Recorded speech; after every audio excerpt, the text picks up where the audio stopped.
Bismillahirrahmanirrahim. Assalamualaikum warahmatullahi wabarakatuh. Saya Coki, biasa dipanggil Coki. Saya seorang praktisi hukum dan juga pedagang dan juga pengamat sosial, pengamat kebijakan publik dan lain-lain lah istilahnya ya. Saya banyak care dengan masyarakat, tapi saya tidak memangku kepentingan dalam hal ini. Sekarang saya ingin menyorot sedikit soal pembagian sembako yang sekarang beredar di masyarakat, yang dibagi-bagi secara massal, yang disuruh datang ke kantor lurah, yang tidak jelas siapa yang datang, siapa yang ambil. Terus ada yang tidak kebagian, ada yang harusnya kebagian tidak dapat, ada yang harusnya tidak dapat malah dapat. Saya rasa permasalahan ini sudah bertahun-tahun seperti itu terus masalahnya, dan saya heran kenapa dipelihara. Menurut saya simpel saja masalah sembako seperti ini, pembagian seperti ini ya. Yang berhak mendapatkan sembako itu adalah orang-orang yang kesusahan pertama dalam hal ini adalah orang-orang yang pasti rakyat miskin ya, yang taraf ekonomi rendah, yang kadang mereka tidak punya pekerjaan tetap, terus yang mereka kadang punya pekerjaan tetap tapi tidak memenuhi UMR, dan kadang pun yang memenuhi UMR tapi tidak mencukupi untuk kebutuhan rumah tangganya. Jadi saya mengkriteriakan ada 3 seperti itu. Saya tidak mengkriteriakan yang ada orang yang cukup pekerjaannya tapi banyak cicilannya. Kalau itu saya tidak peduli. Siapa suruh mencicil. Saya pernah dalam posisi seperti itu dan saya tidak lagi ke situ. Kita lanjut ya. Pertama, pendataan rakyat miskin, penduduk miskin, orang yang tidak punya pekerjaan tetap adalah harusnya menjadi tanggung jawab RT. RT turun di lingkungan sekitarnya. Seberapa luas sih lingkungan RT? Tidak berapa banyak rumah-rumah di sekitar situ, saya yakin. Dia bisa mendata langsung di tempat orang tersebut, di rumah orang tersebut, di tempat tinggalnya. Mendata langsung mereka, siapa kepala keluarganya, berapa anggota keluarganya, apa pekerjaannya, terus kira-kira mereka cuma bisa menghasilkan berapa per bulan. Dan saya rasa tidak lama didata seperti itu, paling 2 hari 3 hari selesai itu urusan setiap RT. Lalu setiap RT melapor kepada RW-nya, RW-nya cross check, 2 hari kelar.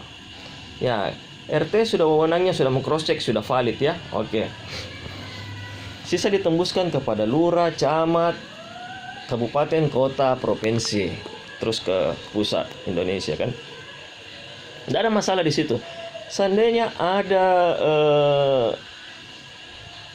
di data yang tidak sesuai, ada yang di blow up, ada yang di apa, itu sudah menjadi tanggung jawab RW dan RT-nya ke bawah. Tidak perlu lurah tanggung jawab sama camat. Pokoknya ada masalah dalam pendataan itu menjadi tanggung jawab RT dan RW-nya. Dan diancam mereka pidana. Jadi ada yang mereka data tidak terbukti, ada yang laporkan mereka tidak wajib dapat, kemudian dibagi-bagi, anggaplah ke keluarganya RT-nya, keluarganya RW-nya dibagi-bagi saja. Sedangkan itu keluarga RT RW tidak wajib untuk dapat, mereka wajib dipidana. Gampang sekali saya rasa. Ini cuma pekerjaan IO kecil-kecilan. Kenapa sampai sulit sekali ini data yang begini-begini? Kemudian jika dibagi nanti masih ada yang belum terdapat, kan bisa diperbaiki itu data dengan persyaratan di cross check ulang sama RW-nya. Jadi menjadi masalah sekarang ini nanti RT dan RW harus tanggung jawab. Untuk itulah mereka digaji.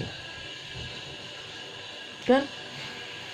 Jadi kalau mereka tidak mau tanggung jawab ini, banyak orang yang mau jadi RT RW yang punya kepentingan untuk sosial masyarakat dan bukan hanya cari uang. Karena sekarang banyak itu RT RW, mereka duduk di jabatan, mereka mencari link, mencari koneksi-koneksi lah ke pengusaha-pengusaha di lingkungan sekitar untuk mempermudah urusannya sendiri.